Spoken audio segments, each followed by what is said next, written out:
Kyria stood in the middle of the market square, holding a basket of fresh fruits. The bright suns of her planet were shining above, and the air smelled sweet. Her long dark blue hair moved gently in the wind. She had only been married to a human, Nate, for 2 weeks now. Everything still felt new, different, strange. She heard the alien women near the spice stall giggling and talking fast in their language. Kyria's ears perked up when she heard the word human. One of them whispered, "Did you hear? Humans eat their wives during the bonding cycle. They call it ... romantic." The other gasped, "No, are you sure? It's true. I read it on the net from a traveler who lived on Earth." Kyria's face turned pale. Her heart began to race. She dropped one of the fruits from her basket without noticing. Was that why Nate had been cooking so much lately? Was he fattening her up? She remembered his soft smile, his jokes about having her for dinner. She thought they were just funny words, but now ... fear took over. She didn't say a word to the women.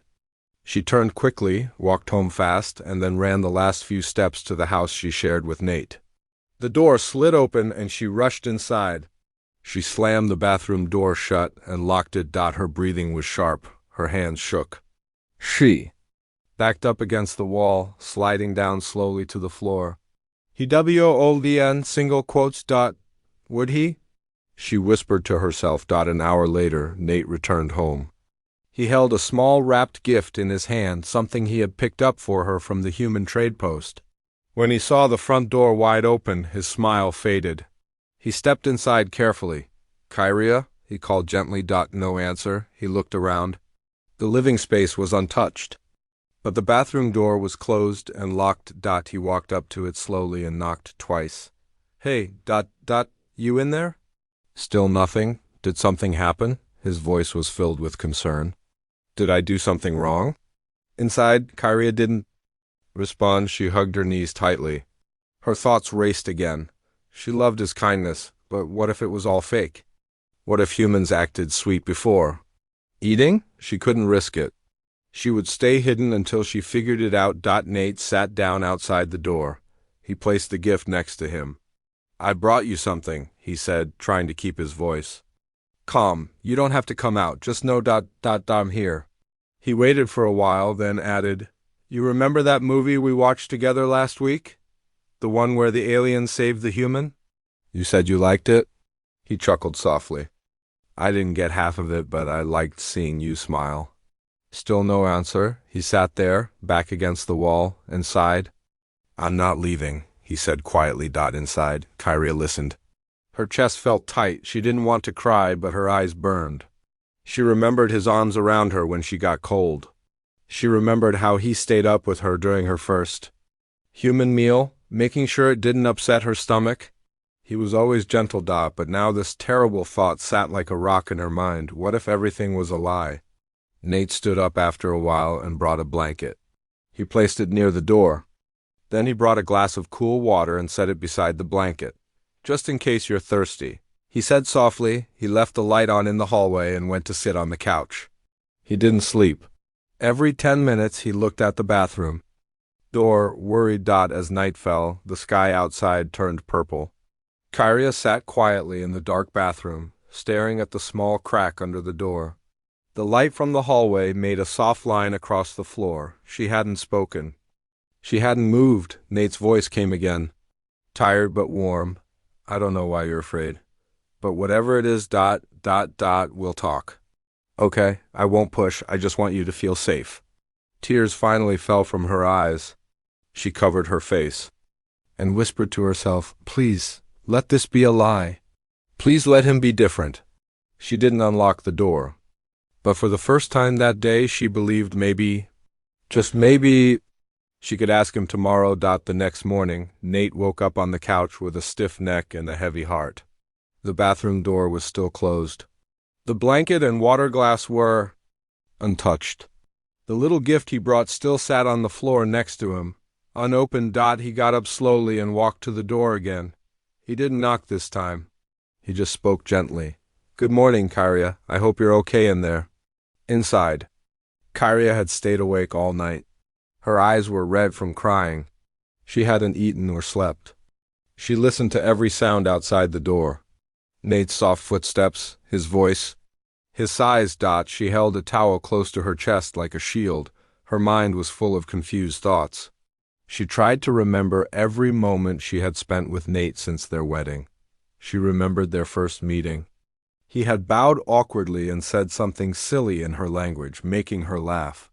She remembered how he had asked for her hand the human way, with flowers and a small star-shaped charm.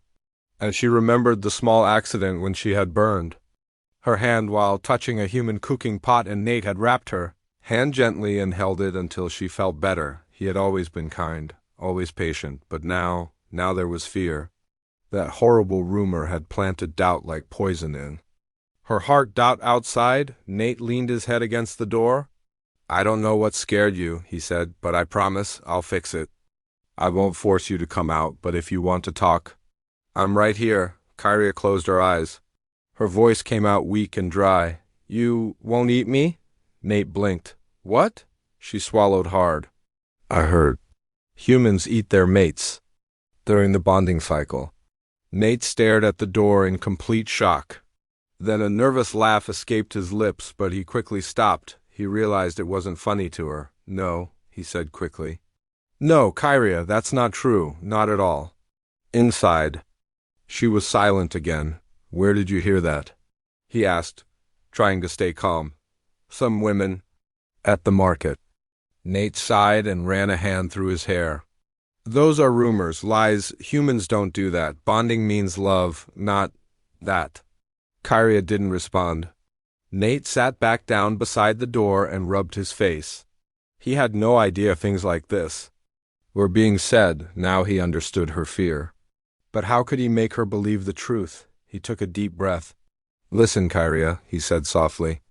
"Humans marry to build a life together, not to harm each other. My parents were together for over 30 years.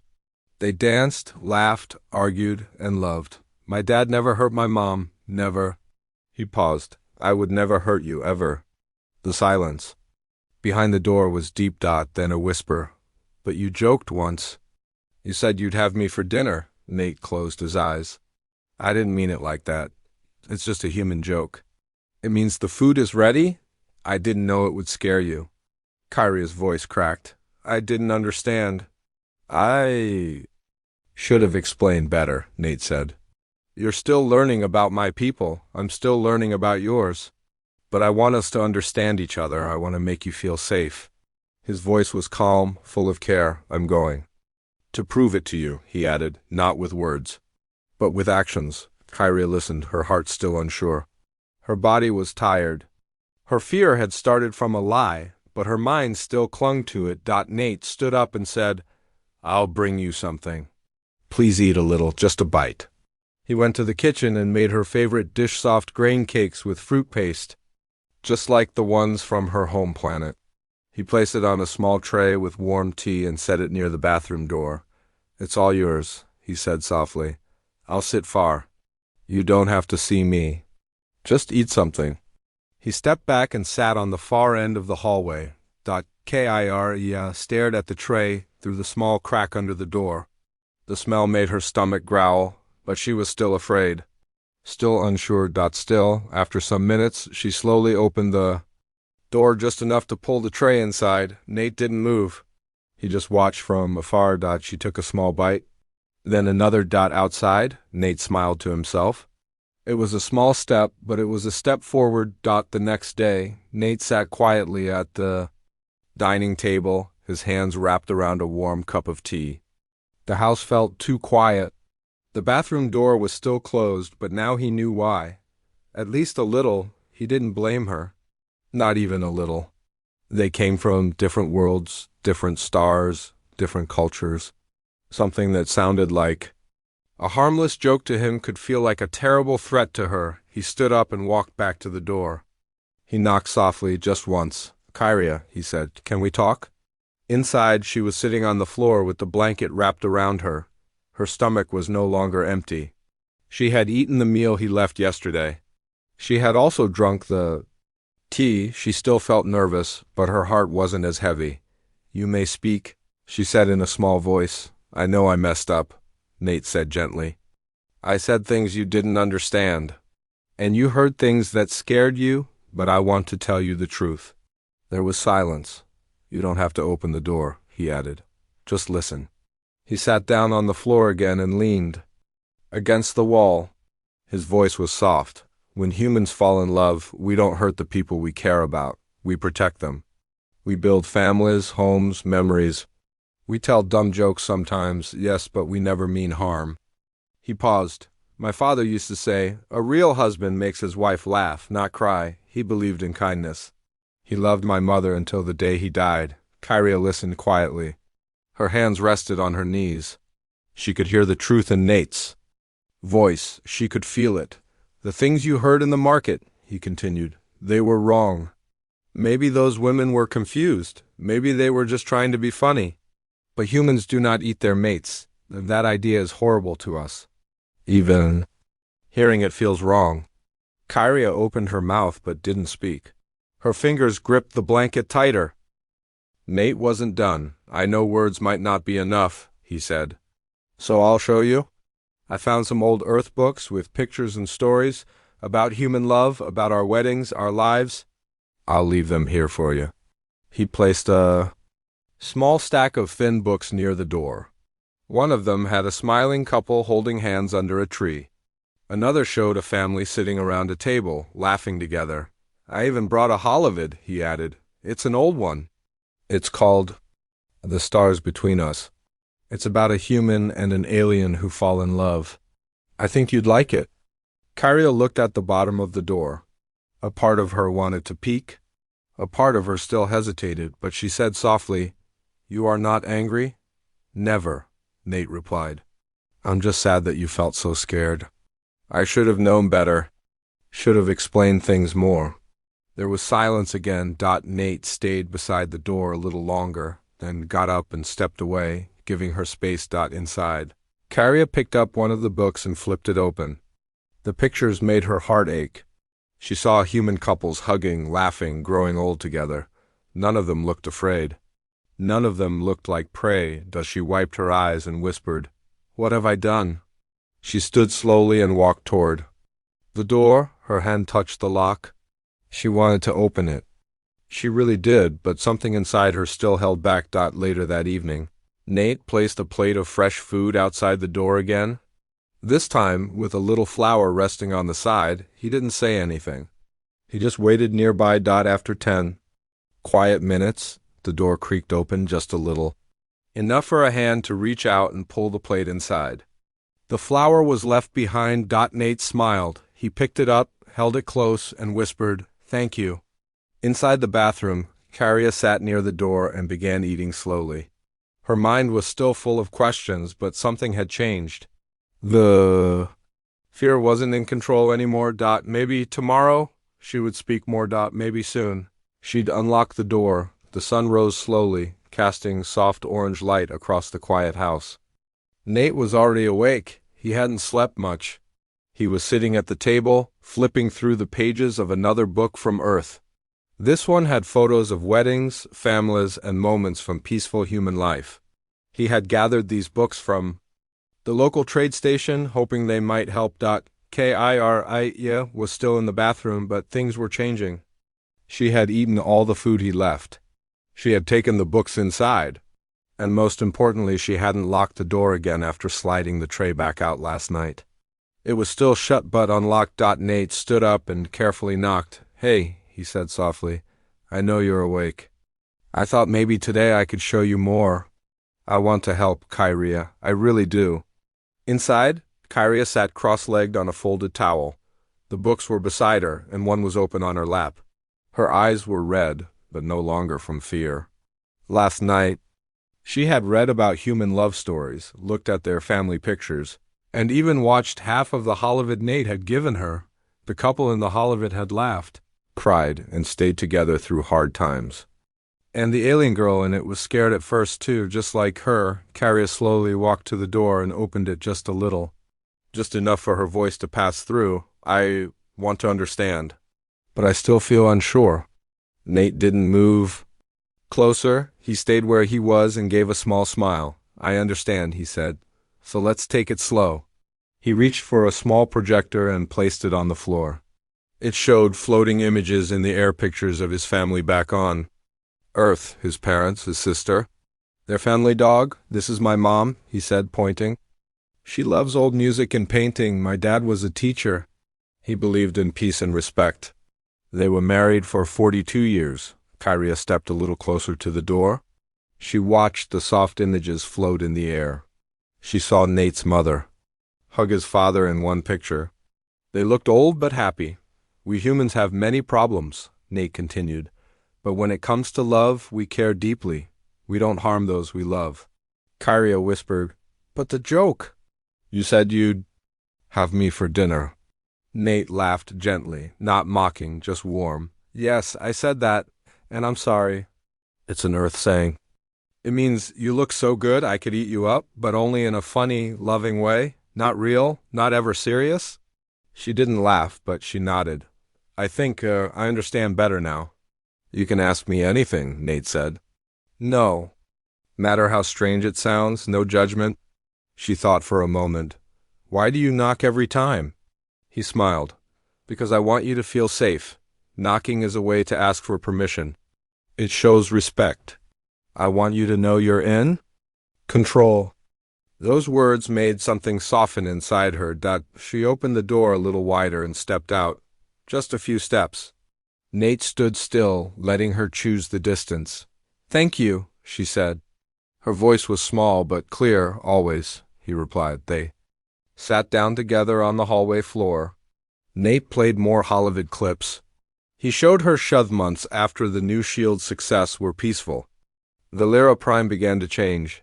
Humans and Velerans worked closer than ever before. They shared technology, knowledge, and traditions. The old walls between their worlds grew smaller. Princess Solari had changed the most. Once proud and quick to judge, she was now humble and wise. She often walked the training grounds with Ethan, learning new skills and sharing stories. One day, the king called a great council. Leaders from many planets gathered to discuss the future. They wanted to know how two very different species had come together to face danger and build peace. Salari stood before them, dressed in armor that blended human and Valyrian designs. It was lighter than the old Valyrian suits, but held the strength of Ethan's armor, honored leaders. She began, When I first met Ethan, I thought his armor was weak. I was wrong. Strength is not only what you see, it is what you carry inside history, courage, and a willingness to protect others. Ethan stepped beside her. We fought together, learned together, and grew together. This armor is more than metal. It is a symbol of that journey. The crowd listened, many nodding. Whispers of respect spread through the hall after the council. Solari and Ethan stood outside under the stars. Do you ever regret wearing that old armor?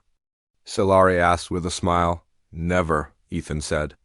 It reminded me of where I came from and who I fight for. Then I think it's time for a new chapter, Solari said. One where we lead together, side by side. Ethan looked at her. I'd be honored. Later, a new fleet was built. Ships designed with both human and Valyrian technology. Armor made to protect and adapt. Soldiers trained to fight as one. The galaxy watched as this new alliance grew stronger when threats arose. They were met with courage and unity. And when peace was needed, they showed wisdom and care. Princess Solari and Ethan became legends, not just for battles won, but for breaking barriers and building trust. One evening, as they walked along a quiet path, Solari looked at Ethan. You once said your armor remembers. I believe it now. It remembers your family, your strength, and the bond we share. Ethan smiled. And it will remember this story, the day a princess scoffed and a soldier showed her what true power is. Solari laughed softly. Just don't take off your armor without warning next time. You really stunned me. Next time, Ethan said, I'll wear it with pride. They looked up at the stars, knowing the future was theirs to shape. The galaxy had changed. A young alien princess learned that strength is more than appearance.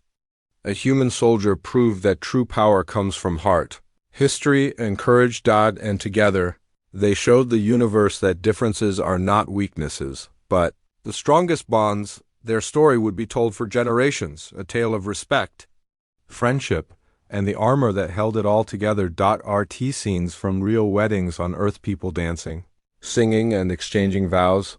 What are vows? Kyria asked. They're promises, Nate explained. Humans say them during marriage. Things like, I will love you, or I will protect you. They mean everything to us.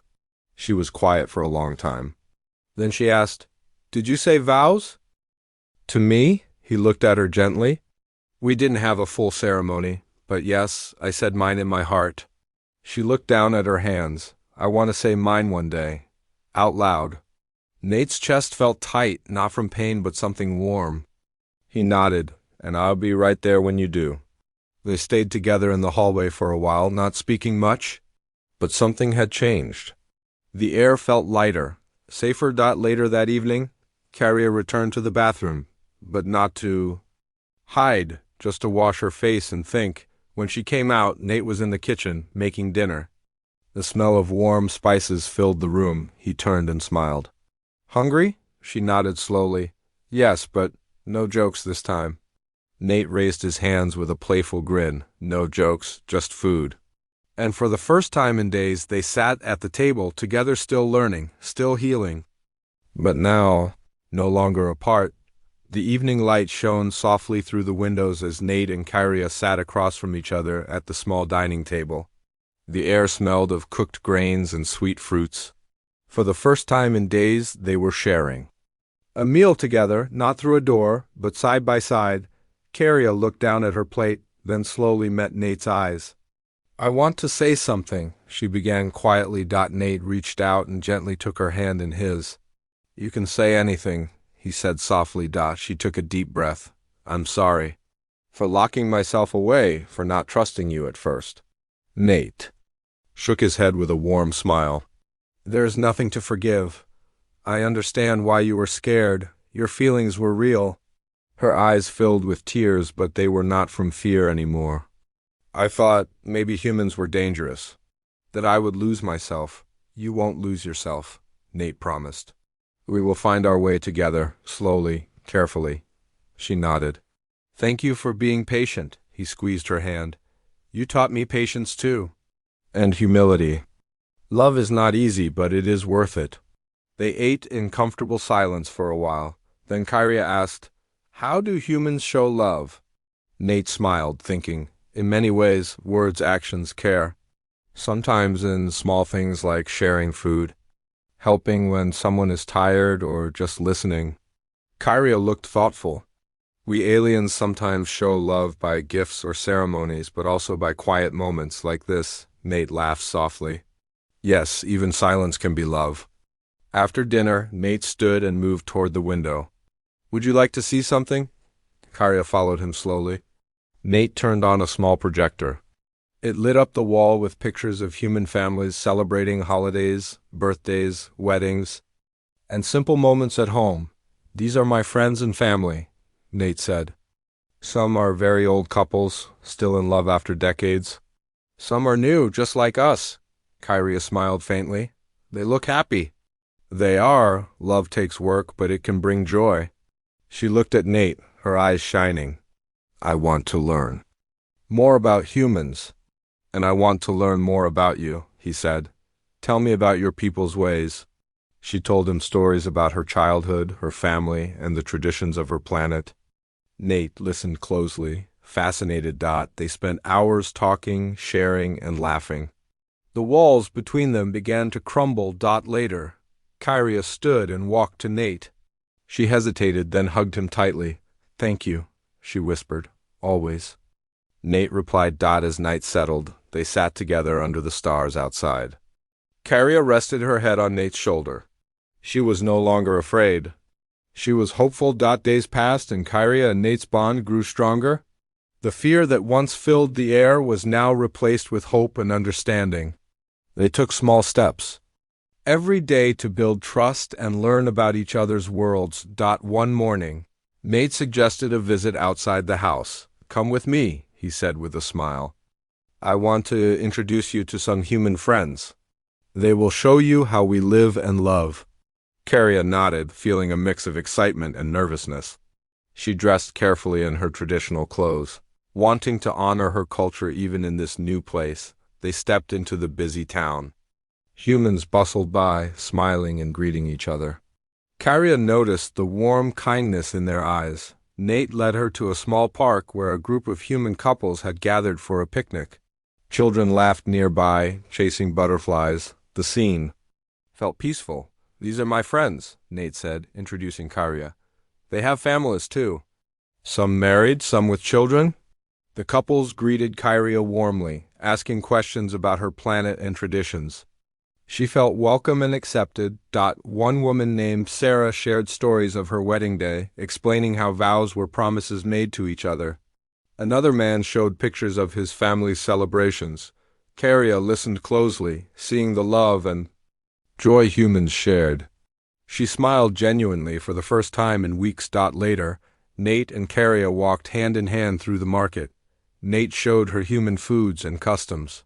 He even bought her a small flower, placing it gently behind her ear. "See?" he said, "humans show love in little ways too."